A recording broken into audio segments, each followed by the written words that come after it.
Ok, fellows. Essa é a estação Papa Uniforme 2, Sierra Romeo Zulu. Meu nome é Silvio Pinheiro.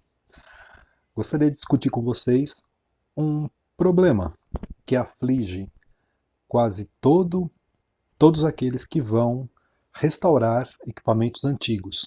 São os capastores.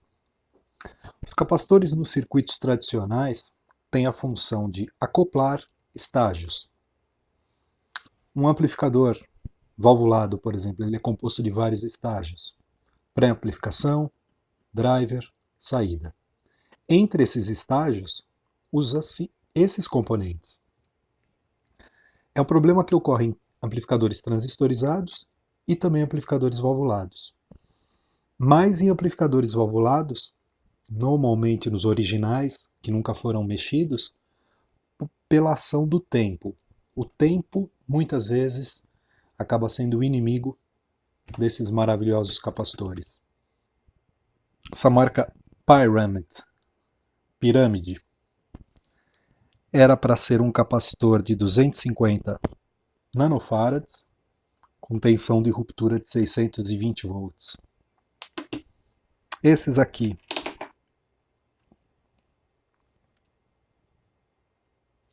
10 nanofarads, 400 volts de tensão de dielétrico.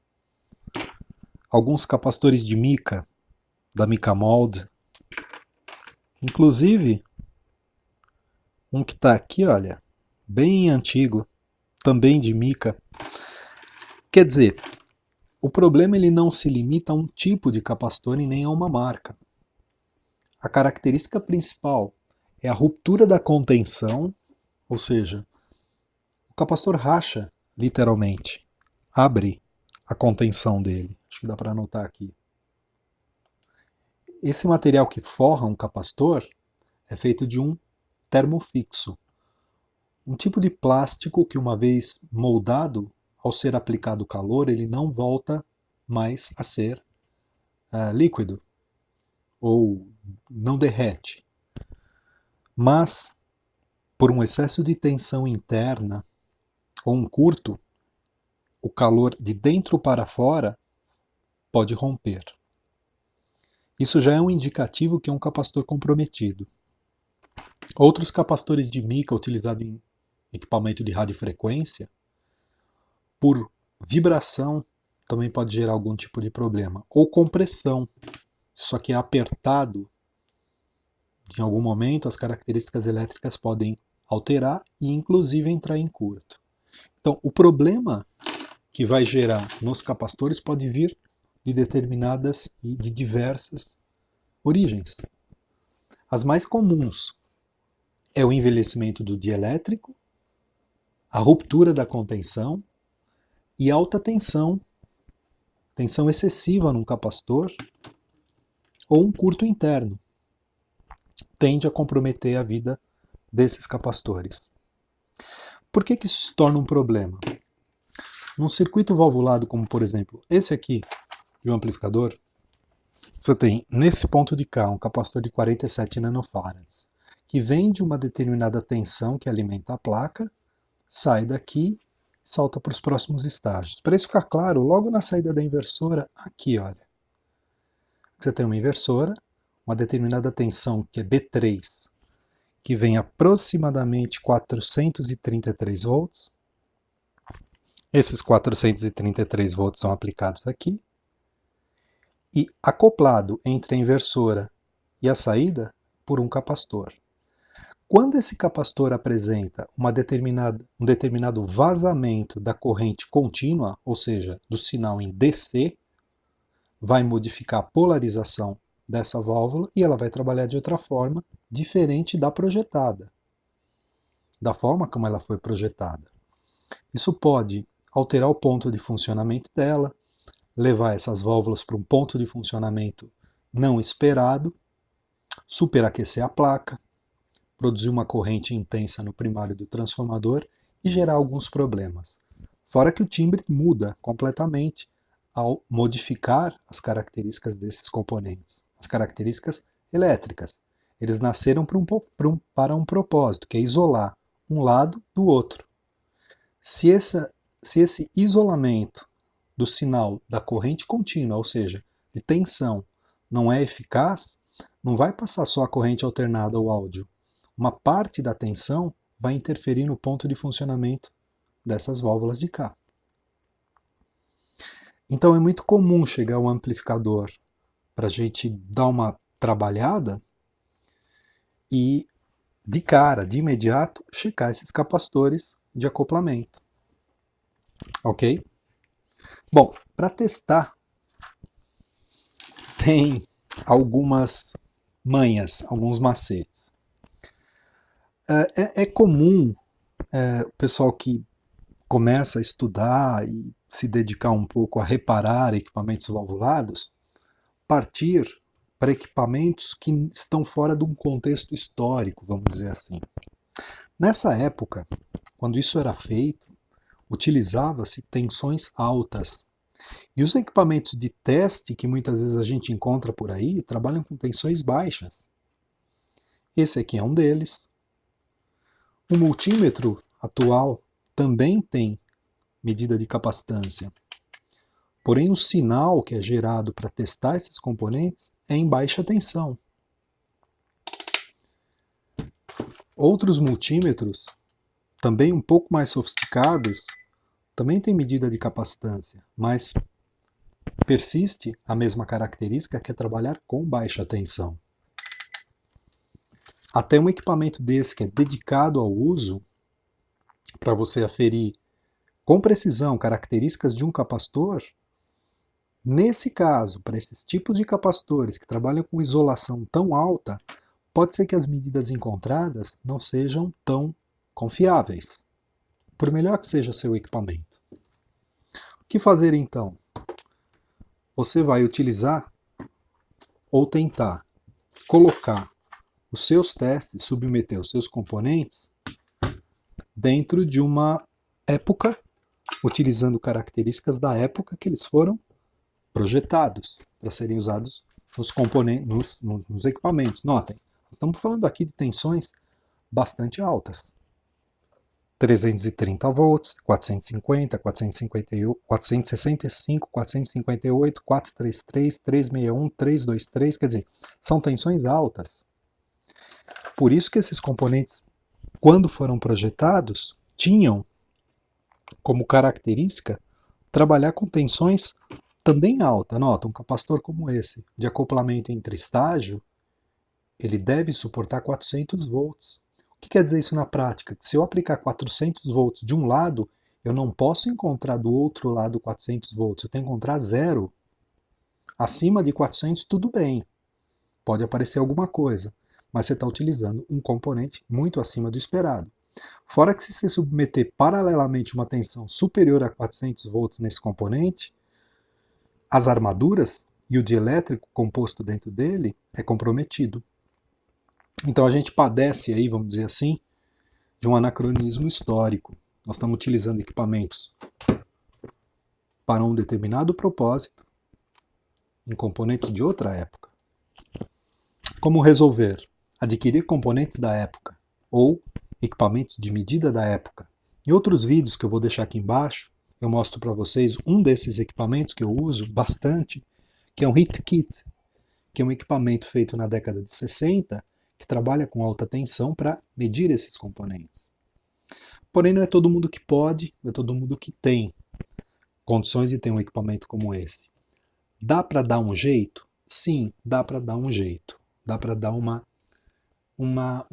de certa forma, você construir com o que você tem, com o teu conhecimento de eletrônica, você pode construir sim alguma coisa que verifique essa característica principal de qualquer capacitor de alta tensão, que é uma das características mais importantes é não existir vazamento de DC, ou seja, a corrente contínua não pular de um lado do componente para outro, e apenas a corrente alternada, no caso o áudio ou a RF, deve passar.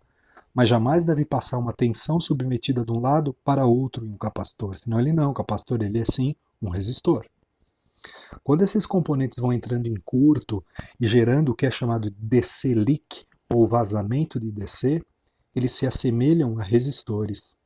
resistores de alta resistência, 10, 20, 30 megaohms, mas continuam se comportando no circuito, apesar de serem capacitores, eles se comportam como resistores. E é exatamente aí que vai comprometer os estágios de polarização do que está à frente dele.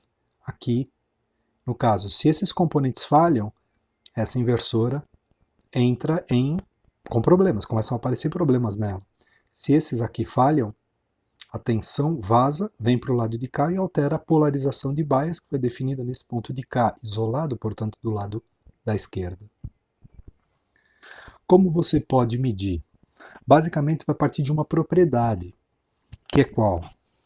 Se você submeter um capacitor à passagem de corrente contínua, apliquei corrente contínua aqui, e aqui eu vou medir a corrente, no capacitor ideal deve ser quanto?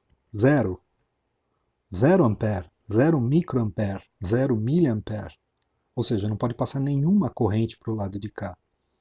Partindo dessa lógica, eu elaborei para vocês um circuito muito simples, que é esse de cá. Simples medidor de vazamento de corrente contínua em capacitores despolarizados, que é esse tipo. Dá para utilizar em capacitor eletrolítico, que é polarizado, ou tântalo? Pode. Pode sim, mas aí os valores encontrados vai variar de componente para componente. O que eu quero demonstrar para vocês é para componentes comuns. Não importa se ele é do tipo a óleo, papel, cera, poliéster metalizado, não importa. O que importa é que para qualquer tipo, esse simples circuito funciona. A tensão trabalha com uma tensão alta ou uma tensão compatível aos componentes que você quer testar. No caso, eu vou adotar uma tensão não tão alta, mas suficiente para acusar algum problema na maioria desses capacitores, que é a tensão de 185 volts, 200 volts. Vou passar em série, com o terminal positivo aqui. Basicamente, eu tenho uma fonte de 185 volts, terminal positivo e negativo. Vou passar por um microamperímetro, que aí sim, você pode utilizar os seus microamperímetros. Só encontrar onde está microampere no teu equipamento. Cada equipamento está num lugar. Procura aí, leia o manual do teu equipamento. Pode ser qualquer multímetro que tenha medida em microampere. Um simples resistor de 1 megaohm e uma chave de 2 posições. 3 polos, 2 posições. Qual que é a ideia? Quando eu submeter uma tensão nos terminais desse capacitor, o amperímetro deve dizer quanto? 0 microampere. O que eu encontrar acima de 2 microampere pode rejeitar. Pode rejeitar porque vai te dar problema, os acertos de bias dos seus projetos, vai gerar problemas de mudança no ponto de funcionamento das válvulas. O teu projeto original foi pensado para isso. E pode comprometer o resto do teu equipamento. Um componente que tenha, por exemplo, um determinado vazamento, modifica o som do meu amplificador? Claro que modifica, obviamente que vai modificar. Vai levar o seu equipamento para níveis que não foram projetados. E você vai sim ouvir uma diferença. Se essa diferença é boa ou ruim, o que vai definir é o teu gosto, o que você quer. Mas do ponto de vista eletrônico, isso aqui, mais cedo ou mais tarde, vai comprometer um dos componentes mais caros do teu equipamento, que são as válvulas e o transformador de saída. Mais cedo ou mais tarde. É quase que inevitável. Capacitores eletrolíticos, a gente está acostumado a fazer as trocas, mas eu vejo muitos projetos que o pessoal não troca, não faz a manutenção correta nos capacitores de acoplamento entre estágios, ok? Parte muitas vezes por marcas ou nomes dedicados ou nomes de componentes que são que têm uma determinada fama e muitas vezes não mede o que acabou de chegar em mãos, tá? Como medir? Com um simples circuito como esse. O nível de acerto vai lá para cima. Na prática, vou utilizar essa fonte aqui, uma fonte muito simples, de 180 volts. Basicamente é um transformador, lá dentro tem 4 diodos, um banco de capacitor e um choke entre eles. Por aqui, ela vai me dar 185 volts mais ou menos. E aqui 6.3, que é para os projetos que eu testo aqui para os meus estudos, tá? Você pode procurar aí na internet, tem centenas de formas de construir fontes lineares, tá? Vou deixar alguns links aqui embaixo, obviamente. Se você está nesse canal, você já sabe fazer uma fonte linear. E usa uma fonte que você tenha com uma tensão pela metade ou igual aos valores dos capacitores que você quer testar. Obviamente tenha cuidado, isso aí eu já nem comento mais, né? Você está se metendo com isso aqui, você deve saber o que você está fazendo. Alta tensão é alta tensão, ponto final, tá ok? Basicamente é isso então. Então vou utilizar isso aqui como uma fonte muito simples, porém eficiente, que me fornece aproximadamente 185 volts quando eu submeter ela na tensão da rede. E basicamente o que eu fiz? Eu fiz um pequeno circuito, transportei essa ideia para um circuito numa placa. Coloquei isso aqui dentro de uma plaquinha. Aqui está o resistor no centro do vídeo, é um resistor de 1 megaohm. Aqui sai uma garra de jacaré, duas garras de jacaré, né? Que vão ligadas ali na chave, como está aqui no circuito. Ok? Isso aqui é a chave de duas posições. Uma posição, outra posição. 3 polos. Peguei um pedaço de placa de circuito impresso virgem, cortei para fazer o circuitinho, adaptar esse circuitinho e fiz. Você pode fazer isso numa madeira, num pedaço de madeira, você pode fazer isso numa placa de circuito impresso dedicada, ligar diretamente um componente no outro. Isso aqui nem merece um layout ou um diagrama, tamanha simplicidade, não? Muito bem, vou encaixar isso aqui exatamente nos terminais de qualquer multímetro que você tiver aí, que tenha medida em microampere. Esses dois, ó, encaixam exatamente aqui. Encaixou? Tá perfeito. Tenho, ao colocar aqui e submeter nesses dois terminais aqui, positivo e negativo da fonte, já posso começar a medir as propriedades desses capacitores. Vamos ver? Tá lá. Deixar por aqui. Alguns capacitores para cá, a chave na posição desliga, inicialmente aqui. A chave ela está apontando agora para cá. Então, o capacitor que eu vou colocar aqui vai ficar em curto, ok? Quando eu ligar ele nesses dois terminais, aqui, eu vou estar aplicando um curto no capacitor. Isso já descarrega possíveis tensões que tenha nele, ok? Passo aqui para microampere. Como a tensão é de aproximadamente 180 volts, passando por um resistor de 1 mega ohm, a corrente esperada em curto, aqui ó, será de 184 microamperes. 184 microamperes. Um capacitor bom vai apresentar quantos microamperes? Zero. Vamos pegar esse aqui que certamente está com a contenção dele rachada. Passo aqui para desligar, ok? Boto o capacitor aqui.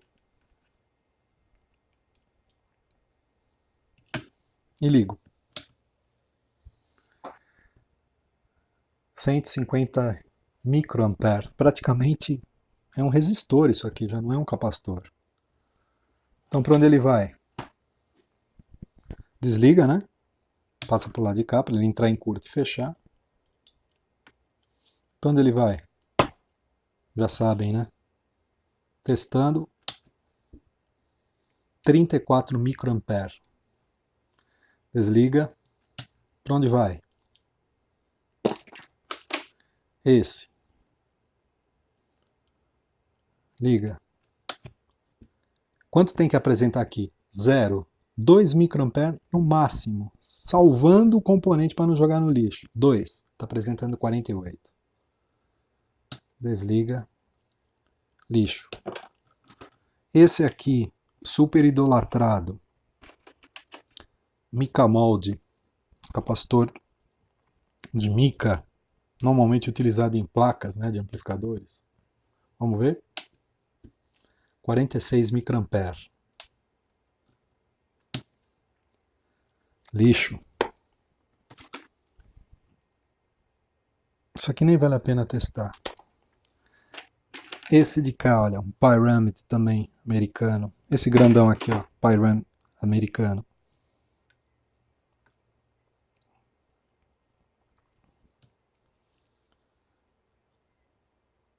Menos ruim, você notou que ele dá um pulso e descarrega? 11 microamperes. Olha, dá para usar, mas não em amplificadores. Não em equipamento que será submetido a uma tensão alta, ok? Dá para utilizar como um projetinho simples aí que use baixa tensão, ou ele fica em alguma parte do circuito em baixa tensão, mas não é confiável. Eu já testei todos esses componentes, tá legal, gente? Todos esses foram testados. Inclusive um capacitor da Cornell Dubilier de mica também. Vários exemplos. Quer dizer que capacitor antigo é ruim? Não, claro que não. Lógico que não. Quer dizer que existem capacitores com defeito. Esses aqui, todos esses são antigos. Todos perfeitos. Quer ver? Vou pegar esse aqui, por exemplo. Poliéster metalizado. 1 microfarad, 400 volts. Vamos ver? E vai caindo, e vai caindo, e vai caindo, e 1 microampere, 0.4, 0.3. Tá perfeito esse aqui.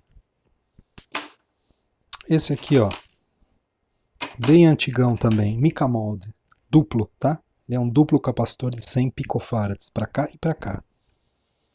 Olha lá. Perfeito, zero microampere circulando por ele. Afamados capacitores a óleo, né? E aí? O que vocês acham? Perfeito. 0.3 seria 2 ou 200 picoampere. Tranquilo. Bota no amp, vai ficar bom. Esse também, ó. Um outro famoso capacitor a óleo. Será? Carregou, descarregou, perfeito. 50 nanofarads, muito bons esses aqui. Isso aqui nem precisa dizer, né? Certeza absoluta, capacitor novo é perfeito. Ó. 0, perfeito.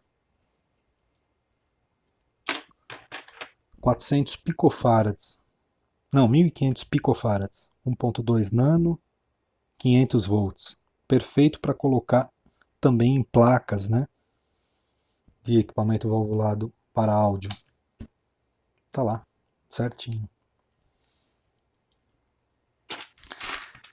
Um super antigão a óleo também, de 500 nanofarads por 250 volts. Super antigo, parece, sei lá, aqueles capacitores de subestação de energia. Subiu, desceu, perfeito. E por aí vai. Deixa eu ver o que tem diferente aqui. Capacitor tubular, ó. Esses caras aqui, capacitores tubulares, são ótimos, principalmente para radiofrequência. Muito difícil dar problema. Isso aqui pode ter 1000 anos, sempre funciona. Olha lá. Esse capacitor é muito engraçado, por incrível que pareça. É da Ducati, um capacitor italiano, não sei se dá para ler, da Ducati, que hoje faz motos. Super antigo também. Perfeito. Capacitor de 10 picofarads, utilizando equipamento de radiofrequência. Moral da história, rapaziada. Um circuito muito simples mesmo, que é esse de cá. Pode poupar horas e horas para você localizar um problema, tá? Uma boa prática é você montar um circuitinho desse assim que você comprar os capacitores. já submete os capacitores ao teste. A fonte, metade ou igual valor da tensão de ruptura dos seus componentes. Nesse caso aqui é 1.6, eu não vou ligar 1.6 kV na minha bancada, porque eu não sou louco, tá? No máximo eu vou medir isso com 500 volts e não com 1600 volts. Tá ok, rapaziada? Espero que vocês tenham gostado. Essa é a estação Papa Uniforme 2, Sierra Romeo Zulu. Meu nome é Silvio Pinheiro. Forte abraço.